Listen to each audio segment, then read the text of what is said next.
It's pretty much straight up. There's not really a ledge to put your foot on, so it's kind of tough. But all right, let's get started.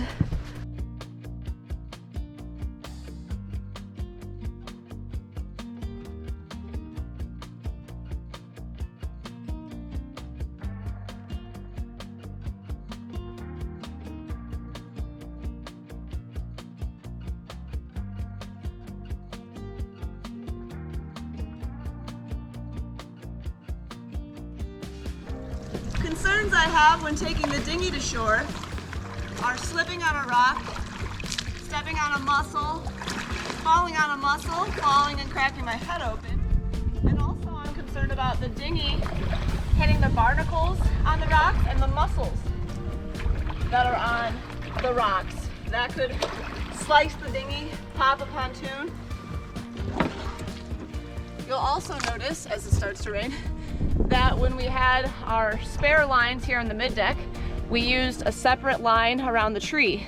That's some of our stretchy dock lines, so that there's a little bit of spring and not just a snapping motion on our non-stretching sinking lines. So that's why we had a separate line around the tree for a little bit of spring to absorb the shock from the big gusts. Some of the other challenges are trying to undo the shore ties, the stern ties, particularly fast. And you may or may not be able to see all of the kelp along the shoreline.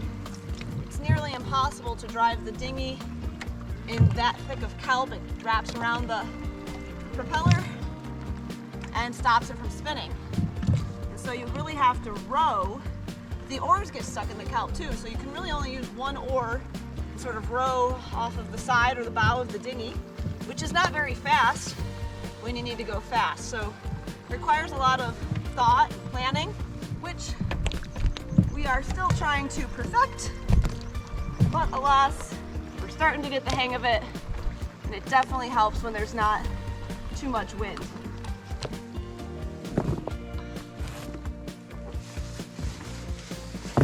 Put these bad boys on deck for now.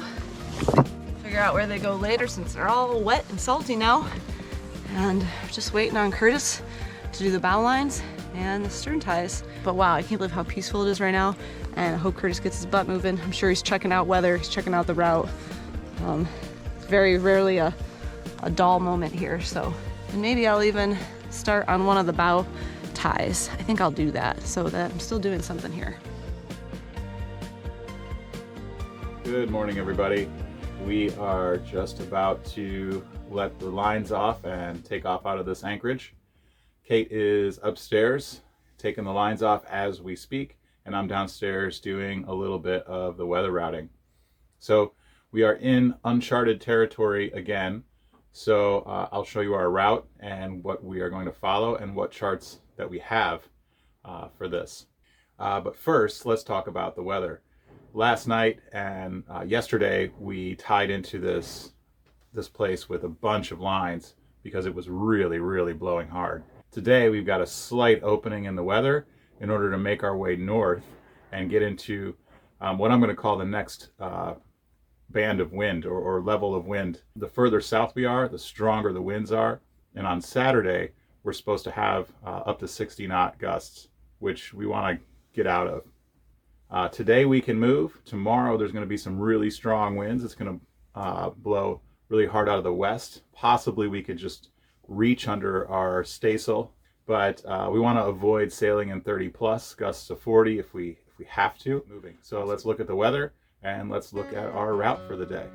Okay, we just downloaded our weather in Predict Wind here, and let's take a quick look. So this is right now in the Predict Wind GFS forecast, or the PWG. And as we go here, it still looks like PWG is gonna have it pretty windy.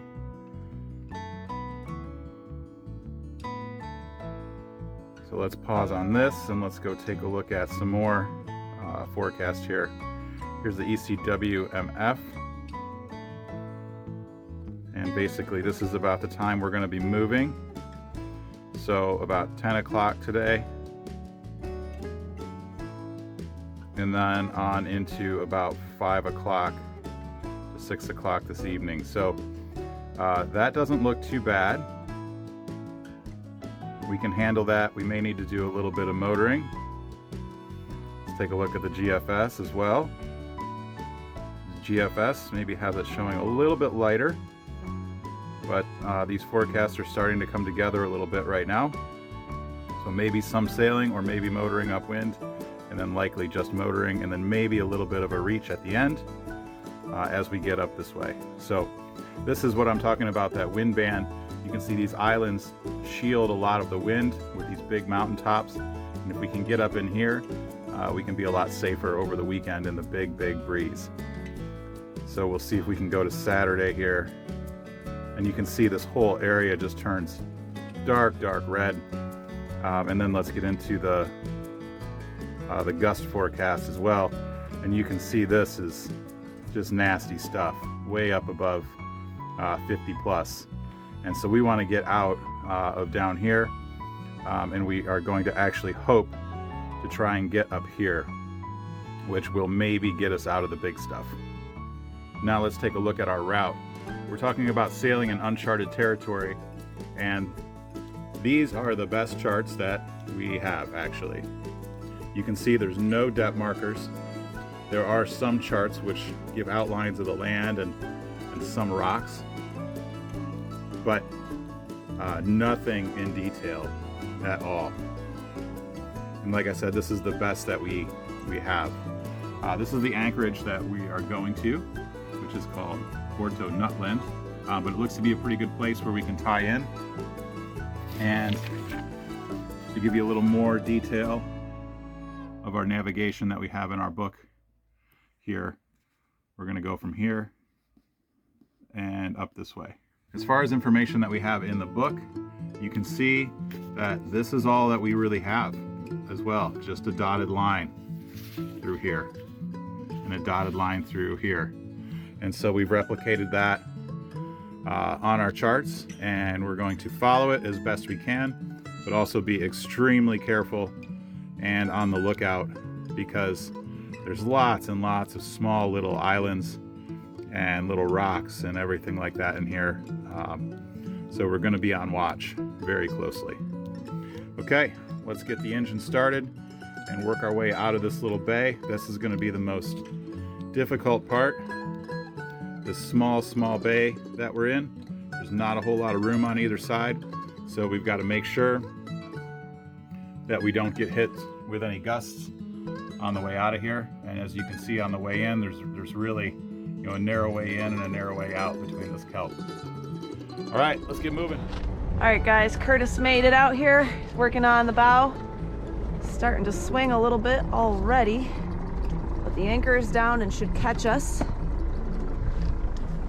So he's just gonna work on clearing that line, coiling him up real nice so that there's nothing in our way, especially of the anchor. Breathe first. Okay. Okay, go.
Today. Good job getting out of there, babe. Thanks, you too. God answered our prayers. Yeah, no, this is okay right now. We're not gonna be able to do much sailing, but no, This wasn't forecast to go 11 knots, supposed to be blowing 25 to 30. Hard to forecast inside all these mountains and everything. It could be gusts of 25 outside. Yeah. Wait till we get out of this little channel. Yeah, well, I've got to go up. So right here is our line through it. So I'm going straight out, back out to that line. Okay. In and out. Safest thing, watching our depth sounder. Yeah, since we're uncharted. Yeah. So I don't even like moving at 7 knots in something like this because if you hit a rock, it's devastating. But, you know, Narciso said that it's pretty much all okay. So I tend to trust in somebody like that. But you can see the satellite images don't even give us much to go on. So once we get on this path, I've got some charts that I downloaded or I can import into OpenCPN, which allow us to get some more satellite detail from Bing, which has some nice satellite pictures from here. So I'll go pull those up, get those on the screen, so we have those as well, and it's the best we can do. But I think we're going to be okay. Bye, Coletta Tarmac. We had fun in you.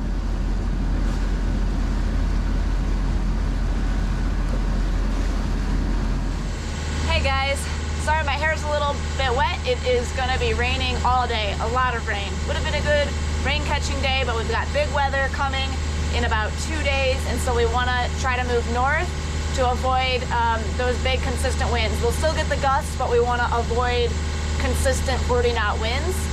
So we're gonna move north, and even though it's raining and we're motoring, we're making the move. And it was a clear, somehow by the grace of God, windless takeoff. Today I'm gonna make what I call breakfast potatoes. They're just chopped up potatoes with a little bit of butter, salt, pepper, and my favorite, ketchup. And then we're gonna have eggs and a little bit of summer sausage. There's not really breakfast sausage around here, so I'm gonna have some summer sausage on the side to fill us up with lots of protein on this cold day, cold rainy day. I'm not gonna do a lot of talking since the motor is running, but we'll try to show you what we're gonna eat today as we make our way a little bit north and closer to the Straits of Magellan.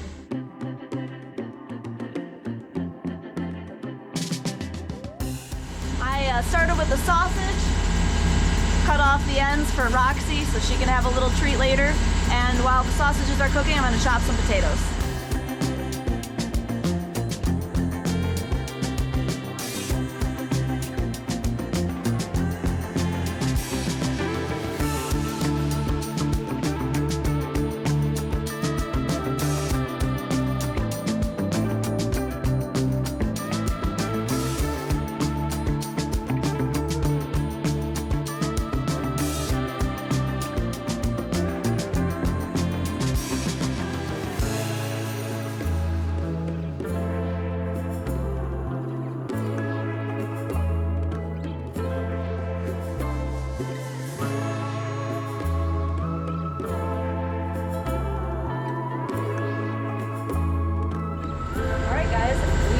A little smiley face here. Kind of looks like the Cookie Monster or Oscar the Grouch or something with a giant potato nose, but we're gonna give this breakfast to Curtis now and see how he likes it.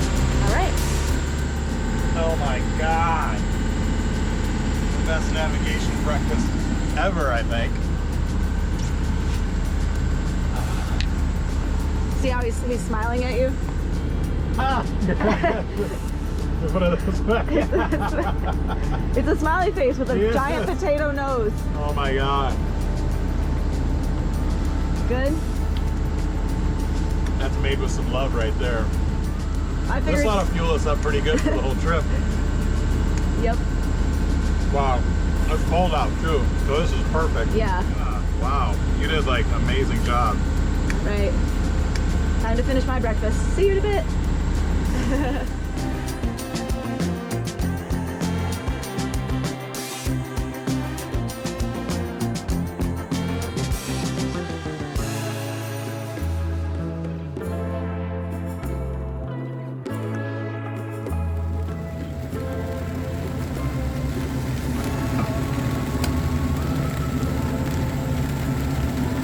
Hey guys, we are continuing here to just motor along.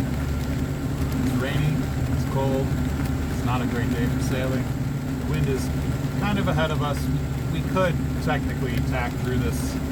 We've got 10 to 14 knots of wind. It's sailable, but today, motoring day. Today was a motoring day because of the poor weather and uncharted territory. There's rarely any solar power to top off the batteries, and thus we are often resorting to running the engine. We likely wouldn't need to top off the batteries if it weren't for the consumption of energy from editing videos. Also, because we are navigating uncharted territory, we aren't sure what type of rocks or dangers are lurking beneath the surface. There's no one nearby for a rescue, and risking Sweet Ruka and a ride in a life raft just doesn't seem worth it.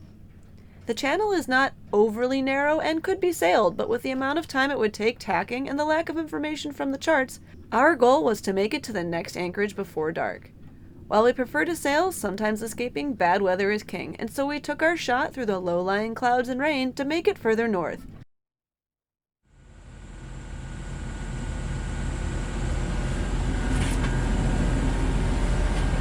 Okay guys, we are about to start our turn around Isla Comandante. We just have to loop around this and then we're gonna hook another righty and go north again.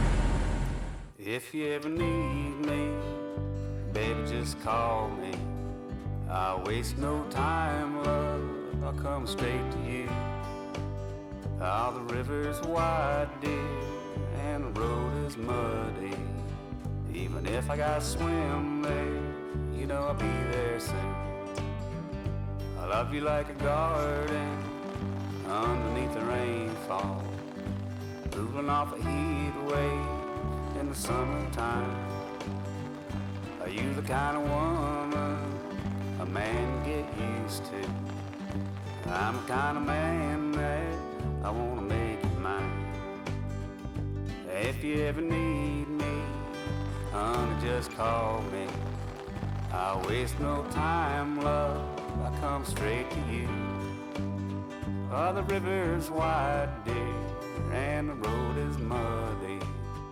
Even if I gotta swim there, you know I'll be there soon. If you would've told me your mom was coming, I would've worn my finest clothes. I'm just a poor boy, I ain't got nothing, but I got love, babe, for you I know. So if you ever need me, honey, just call me. I waste no time, man, I come straight to you. All the river's wide, dear, and the road is muddy. Even if I gotta swim. Coming up on a little current line right here. You see it? Yeah.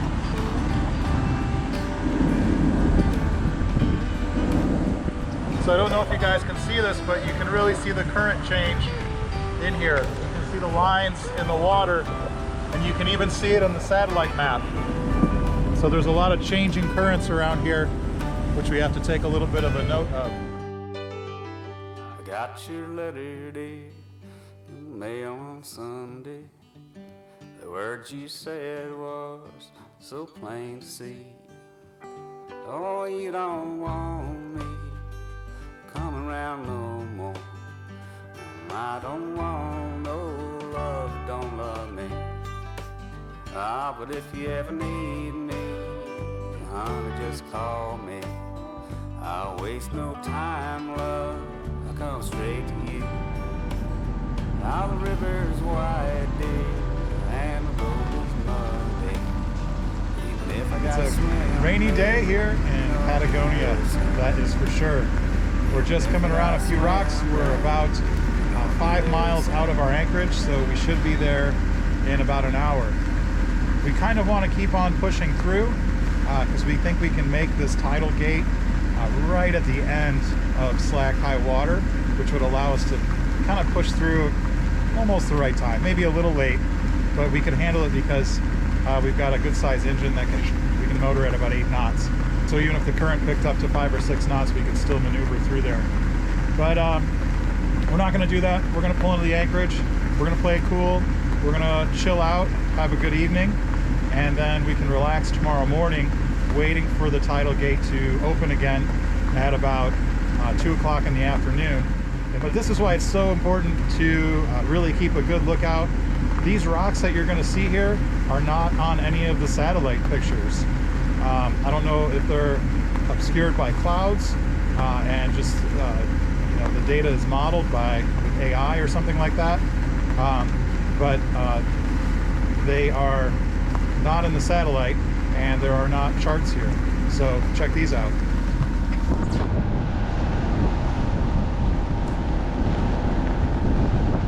They do show though on the Navionics standard charts, so definitely it's a good idea to flip back and forth between different charts when you're navigating in different areas or areas that you aren't very confident in, because you will see different things and you need to make sure to verify them both visually and on the radar. Speaking of the radar, let's go back to the helm and see how they look on the radar. You can see here we've really got nothing.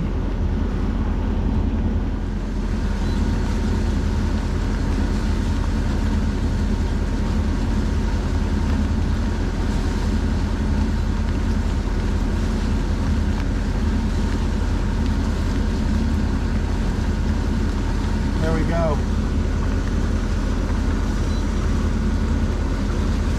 Now we can see these guys right here.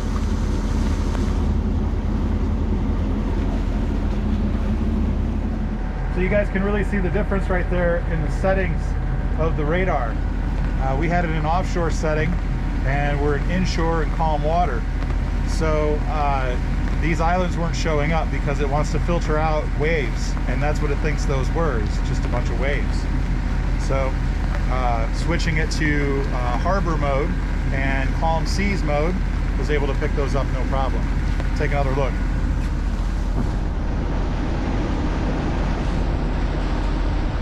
Those guys would definitely hurt a little bit. Okay, signing off for now. I'm just getting rained on. Time to go back under the Dodger. And we're gonna start getting prepared to pull into our next port here, which is called PUERTO, NUTLAND. Yes, that's the name. Bye. Hello everyone. We are just arriving here at PUERTO, NUTLAND. I'm going to say that as much as I can while I can. It's directly ahead of us here. We're going to show you the approach, how we go in, and then how we scope it out, and then how we set up the shore ties here. I think we're going to end up with 2 shore ties, and we're going to back up to land. We'll see though after we scope things out. Okay, let's go!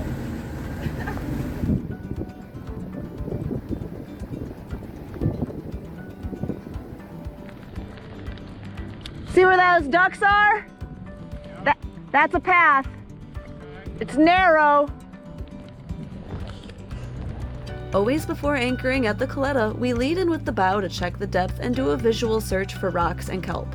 This lets us know a safe path before backing in with the rudder exposed.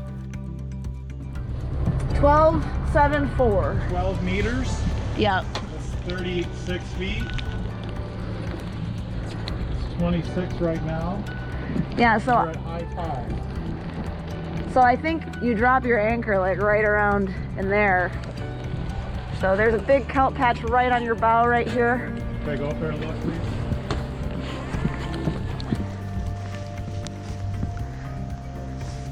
I wouldn't go any farther forward just because of the amount of kelp right here. I can make out the bottom underneath us and see rocks.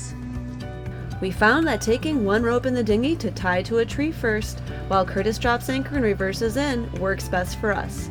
I'm not so rushed to get to shore and tie a large bowline around a tree, worrying that the boat will blow into the rocks. Rather, I can get the rope set just how I like it, sometimes climbing cliffs or walking through dense brush.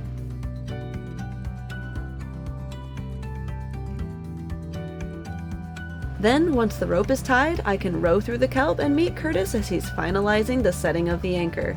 He can quickly tie off the rope while I move on to the next one. This seems to save us time and be the safest option. Not all coletas are the same, but this is our most common method so far.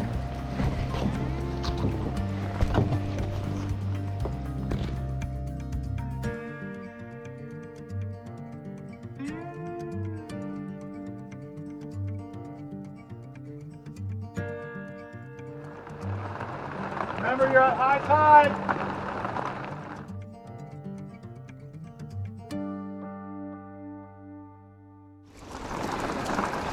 Made! Excellent work, babe.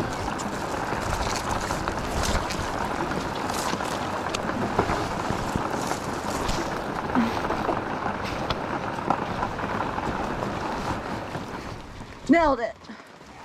Often you can get by with just setting the anchor to keep the bow in place while attaching 2 stern lines. If the wind changes direction, we are counting solely on our anchor to keep us off the lee shore. It's another good reason to pay close attention to the weather, albeit it is sometimes unpredictable. Having bow lines connected to shore is even more secure, but depending on the shape of the coletta or lack of trees, sometimes attaching the bow lines is impossible, like it is here in Puerto Nutland. If the wind shifts, we'll likely need to be on the move. Okay guys, we are here at Puerto Nutland, and it's time for us to go explore the land. Maybe there'll be some nuts.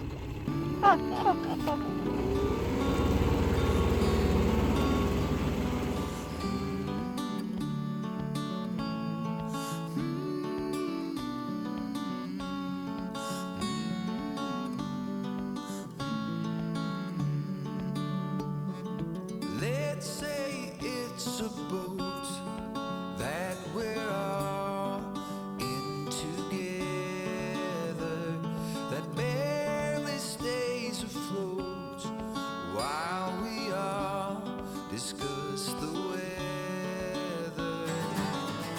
How long can we all go? Got all these little streams. It's like a little ledge. And these little streams are all coming out here.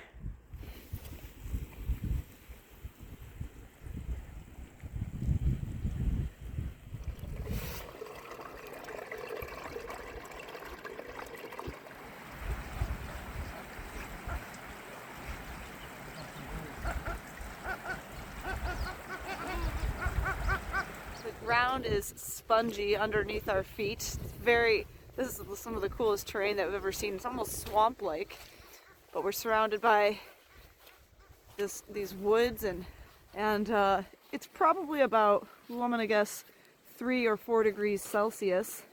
So about, I don't know, 40 degrees Fahrenheit or somewhere around there.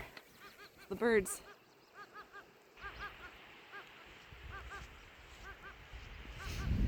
And so even though it's raining and quite cold, this is way better than sitting on the boat. And it's fairly calm winds, so we're gonna go explore. We have all night to get warm and relax, so we'll take advantage of this last hour of daylight to walk the shoreline of Puerto Nutland.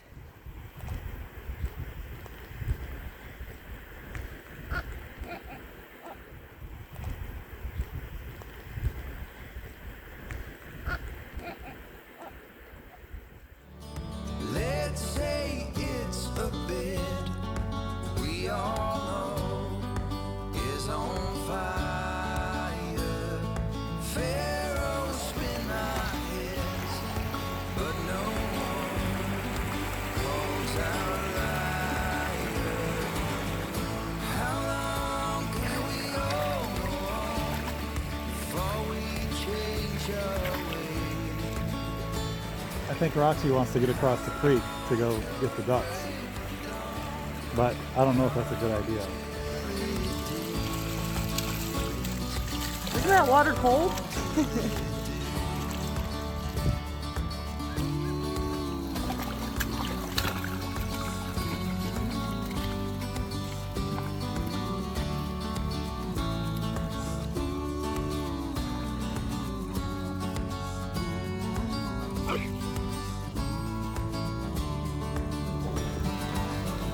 How long can it all go on show.